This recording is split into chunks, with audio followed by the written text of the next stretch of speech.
Hey everybody, Shwazy here, and in today's video, we're going to be discussing a very hot topic, and that is dealership scams.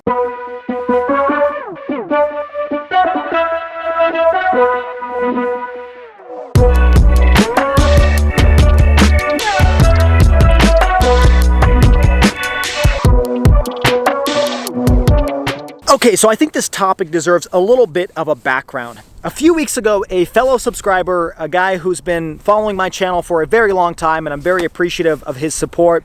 I'm actually going to throw his Instagram handle down at the bottom of the screen right now so you guys can check him out. But a few weeks ago, he reached out to me because he was in the market for buying a Dodge Challenger RT, and he happened to stumble upon an RT Scatpack that was selling for just a few grand more than the RTs that he was shopping for. And he decided to do what most of us would do and start considering whether he should spend maybe a few more grand but get a vehicle with much more horsepower, much more appeal than maybe just a conventional RT. That is when he decided to reach out to me and see my thoughts on the matter, considering I make a lot of Mopar content, and I have been over the last few years, and see if maybe he was missing something since the deal seemed a little bit too good to be true. Now, one thing I want to preface this with is that he is located in international markets. He's actually in Europe, so it's a little bit different than what it is here today in the States, but not that much different. And we see the same things going on here in the US market as he does in international markets. Well, long story short, after further evaluating this vehicle, it turns out that it was truly not a Scatpack, and it was just an RT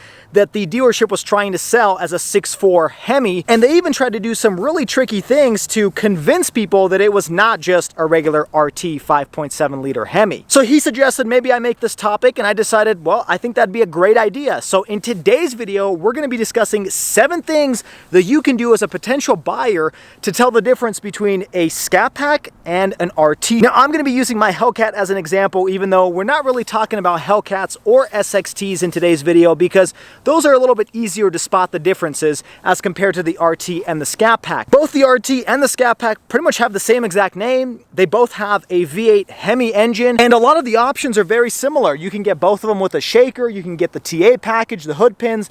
All of that stuff is pretty common between the two, so I think those are the two that are most commonly confused or potentially up-badged to be sold as a Scatpack versus just a regular RT. So those two trims are what we're going to be focusing on, but since you guys haven't really seen this Hellcat on the channel for about a month now, I figured I would use it as an example, and that way you can stare at this vehicle instead of this ugly face. Okay, so to kick it off, the first thing I want to discuss that you should look for when determining whether you're buying an RT or an RT Scatpack, that has to do with the badging. Now, I have to say, obviously, a lot of things on my list today can be changed and modified to try to convince people that you're buying a more premium vehicle when in fact you're buying the lower trim level. What I will say is it's going to be very difficult for the dealership or the person that you're buying the vehicle from to be able to modify all 7 things that I discuss in today's video. So if all 7 things actually check out and they seem pretty good, then it's likely you're buying the right trim level. But if a couple things seem to not line up or match up to what I'm discussing today, then chances are that dealership or individual may be trying to scam you in buying a more expensive model when in fact you're getting maybe the lower trim level. Badging is a perfect example of that. If you were buying a Scatpack, the badge on the side of the vehicle is going to be the Super Bee emblem. Now, that is an emblem that goes way back into the early 70s, and it really represents a certain type of trim level on the Super Bee models back in the 70s, but that image has been carried over into the 6.4 liter Scatpack, and you will not find that Super Bee to be used on any other model except for the Scatpack. Now, some people do not like the Super Bee, and so they choose to remove it, but for the most part, the majority of Scatpacks will have that Super Bee emblem on the side. Contrary to that, the Hemi with the 5.7 liter engine will actually only say Challenger script on the side and not have any type of emblem or brand associated with it aside from it just being a Dodge Challenger. So that is one telltale sign for you to be able to tell the difference between whether you're buying a Scatpack or an RT. The next thing has to do with if you're buying a shaker model. Now, like I said, the only 2 trim levels where you can get the shaker package, which is this giant gaping hole in the middle with a giant intake system that shakes as you drive down the road, the only 2 trim levels that come with that is the RT and the RT Scatpack. Now, there is a difference in terms of badging on that shaker if you're buying the RT with the 5.7 liter Hemi or the Scatpack with the 6.4 liter. And that difference has to do with some of the badging script located on the side of the shaker. If you're buying just a regular regular RT with the 5.7, you are just going to have shaker written on the side of that shaker. If you are buying a Scatpack, it will actually say 392 Hemi on the side of the shaker instead of just the typical shaker badge. So that is another telltale sign in terms of badging that you can tell the difference between a Scatpack and an RT. Now, the second thing that you should look for when shopping between the two is to pay attention to whether the vehicle has the Bumble Bee stripe located on the rear passenger fender, extending across the deck lid of the trunk all the way down to the driver's side of the fender. If it does not have that Bumble Bee stripe, which a majority of Scatpack models come with, then you're likely not buying the Scatpack trim level and most likely getting just a regular RT. Now again, this is another thing that some people may choose to remove because they don't like how it looks, but the majority will have that Scatpack emblem on the side and it will have that Bumble Bee stripe located along the trunk. Now, I do want to note that the vehicle that this individual was looking at, which was an RT that was being upsold or up-badged as a Scatpack, actually had that Bumble Bee stripe located along the rear deck lid. So this was obviously the dealership or whoever sold them the vehicle trying to up-badge the vehicle, because if you weren't trying to sell it as a Scatpack, you likely wouldn't have installed that Bumble Bee stripe, since it in fact was not a Scatpack and it was just a regular RT. So that is why I think this was not an honest mistake, but this was clearly the dealership trying to upsell and prove that it's a 6.4 liter, even though it wasn't. Anyways, let's continue to the third thing you should look at when buying one of these vehicles. Now, the next thing you should pay attention to is the wheels. Every single trim level of the Dodge Challenger comes with its own specific set of different types of wheels. Now, obviously you can swap wheels out from one to another, and a lot of people do. There's a lot of Scatpacks driving around with Hellcat wheels on them, but that is another indicator for you to be able to tell whether this is really a Scatpack or is it pretty much an RT, because it is very, very uncommon for people with a Scatpack to trade their wheels down to what comes with the standard RT. I've never seen that happen. I've only seen them switch up, but if you see what is advertised as a Scatpack driving on RT wheels, that is definitely a red flag, because nobody really does that. Okay, now the next telltale sign between an RT and an RT Scatpack is most likely always going to be a foolproof way for you to tell the difference between the two, and that has to do with the speedometer. So this is obviously not a good indicator because this is the Hellcat, but there is one difference between the Scatpack and the RT, and that has to do with the speedometer. On the RT Scatpack, the speedometer will actually go up to 180 miles per hour. However, if you get the RT with the 5.7 liter Hemi, your speedometer will only go up to 160. So down here, it will say 160 versus the Scatpack, which will say 180. Now, ultimately, that is actually how we figured out that the vehicle he was looking to buy was not, in fact, a Scatpack. A few of the other things seem to check out, like some of the badging and some of the stripes located on the trunk lid. But this one thing was a clear indicator that he was looking at, in fact, a 5.7 liter Hemi RT and not the 6.4 liter Scatpack. Now, there is a chance that the dealership may choose to disassemble and install a new instrument cluster that shows 180 miles per hour, but that is something that is probably unlikely, considering there are other things they're going to try to do first, and most people probably will not catch on to the fact that the Scatpack goes up to 180 miles per hour. Now, the next thing that you can look out for when shopping between the two is the size of the Uconnect screen. Now, you can get the 8.4 inch Uconnect on pretty much any single trim level of the Dodge Challenger. But one way that you can tell whether they're selling you an RT or an RT Scatpack has to do with the size of the screen. If for some reason you find an RT Scatpack that is being sold with either the 5-inch or, as of 2021, the 7-inch display,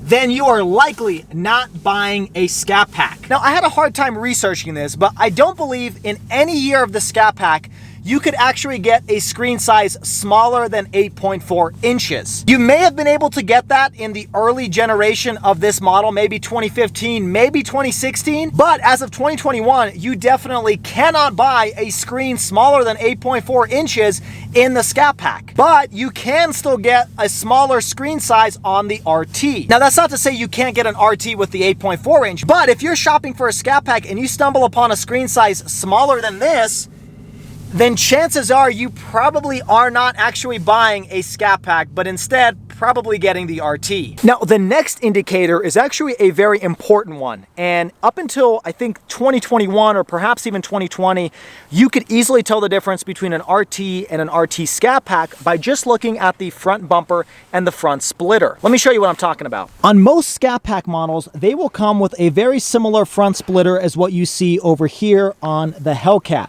It actually goes about halfway up the front bumper and then goes all the way down to a straight line and then loops around to the front of the vehicle, all the way wrapping around to the other side with the same exact shape. The difference between the Scat Pack's front splitter and bumper as compared to the RT is the RT front splitter, which is this portion over here. It would actually be a little bit narrower, wrapping a little bit closer to the front bumper and actually not having as much width as the conventional splitter that comes on the Scat Pack. I'm going to try to throw up some images on the screen right now so you guys can tell the difference and see what I'm talking about.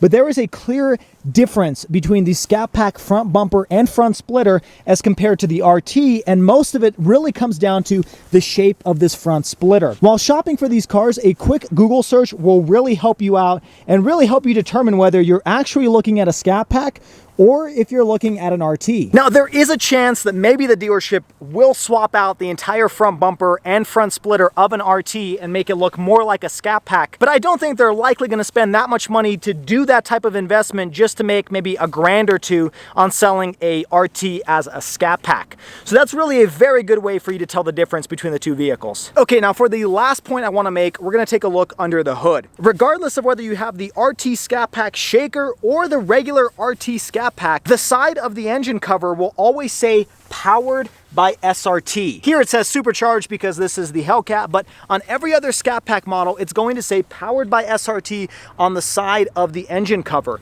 This is contrary to the RT because that one only says Hemi on the side of the engine cover. It does not say powered by SRT because it in fact is not an SRT engine. It's a 5.7 liter Hemi, not an SRT powered 6.4 liter. So it can get a little bit tricky to tell the difference, especially when you have a giant shaker sitting over the engine. But if you take a close look, even on the shaker of the Scat Pack, it will still say powered by SRT on the side. And that is a really good way for you to be able to tell the difference between the two models. Well, that finishes off the list of 7 things that I would look for if I was shopping between the RT and the RT Scat Pack. Now, I'm sure a lot of you may be wondering, well, couldn't you tell the difference by test driving the vehicle? The answer is yes and no, for a couple reasons. First off, if you've never driven the 5.7 or the 6.4, if you sat in the vehicle and it sounded like a V8 and drove pretty quick, you may not be able to tell a direct difference between the two vehicles because you haven't tested them both back to back, or maybe never even driven either one of them. This may be your first time driving